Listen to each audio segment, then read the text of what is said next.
ابن كثير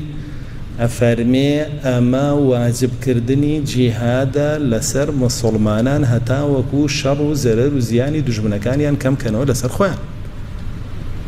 كاتا جهاد بوچيه لبري حزمان لكشتنا لبري حزيان لخيان رشتن بصحابة كان ها حزيان لغنيمته بارو سروت سامان وأوبو نا والله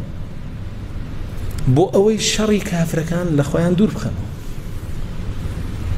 قال الزهري الجهاد واجب على كل أحد غزا أو قعد فالقاعد عليه إذا استعين أن يعين